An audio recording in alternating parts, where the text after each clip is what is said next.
What's up, guys? Today we're going to install this reverse osmosis system from SimPure. They did send us this unit to test out and give an honest review on, so we're going to do just that. We've been wanting some clean drinking water here in the shop for quite a while, and we're tired of buying bottles and whatnot, so I think this is going to be a much more efficient and cleaner option.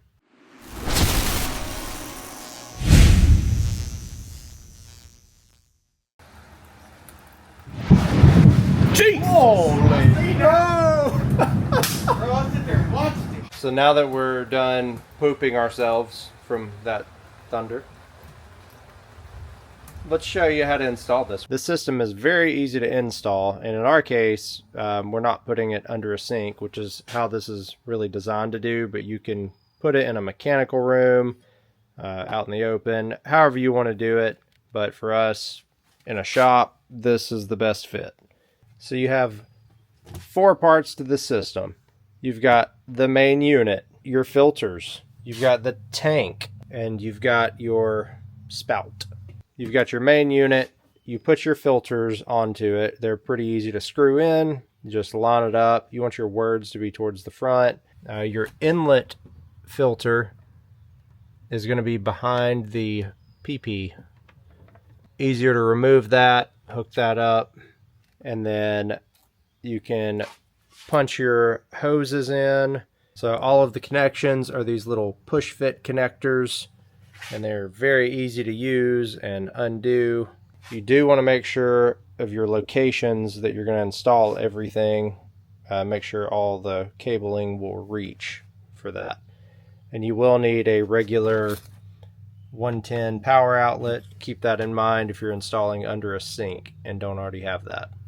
So we'll start over here with the inlet water. So you're gonna run with this included splitter they give you here that has a shutoff valve on it as well. Hook that up. Your yellow one runs down to the tank.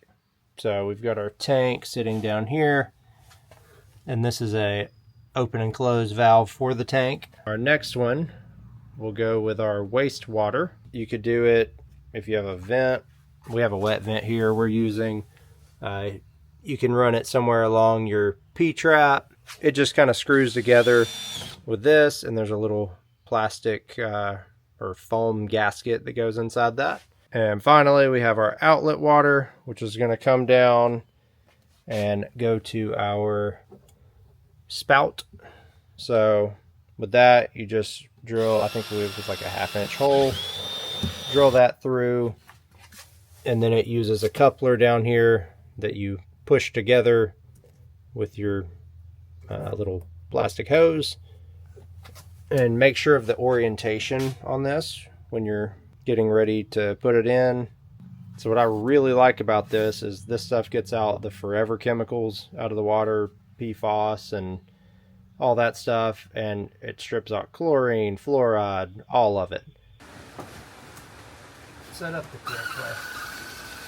Okay. Now our tank is starting to pressurize. Get all that air and see the dark water coming through. That'll clear right up. I cut off the tank. See, we're slowing down to a trickle here, which means it's going through the correct path it's supposed to take. And cut it back on. And we're back. And they say to run this for 20 minutes to clean out all the filters, and you want to do this after replacing the filters as well. So you can see that looks kind of milky, maybe with a little bit of a black tint to it. And then that's the carbon, or I think it's charcoal maybe in the filters. Yeah, activated carbon block. So while this is cleaning out, go over a few pros and cons we found with this system.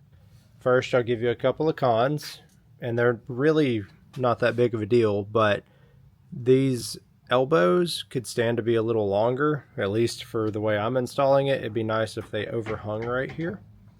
But that's really my only complaint with this. A really big pro on this is this instruction manual. So typically you get some really bad instruction manuals. This one is very nice, has diagrams, it's color coded. The parts list is really easy to look at. Now that everything is purged, let's test the water out. Got a TDS meter here, and we are not expecting this to be 0 because we added minerals back with the alkalinity filter.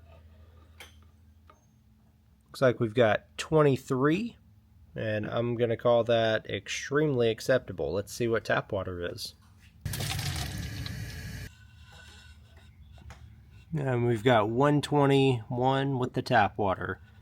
That is really not that bad. I know it's showing red, but that's pretty average. It's not really bad quality until you get to about 300. So let's get a little taste test. I guess we'll go with the clean water first.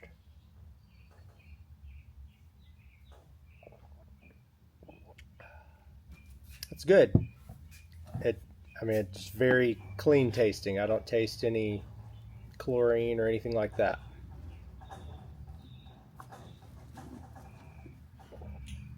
And the tap water definitely has a distinct tap water taste. Not sure what all that is, but there's a definite difference. And there's even a difference from a refrigerator filter. That's what we drink at home typically, and this, I'm going to say it tastes better than that. It's not significantly better, but I also know that it's removing everything, and that's a great peace of mind to have. It'll be really nice to have good, clean drinking water in the shop so everybody can stay hydrated now.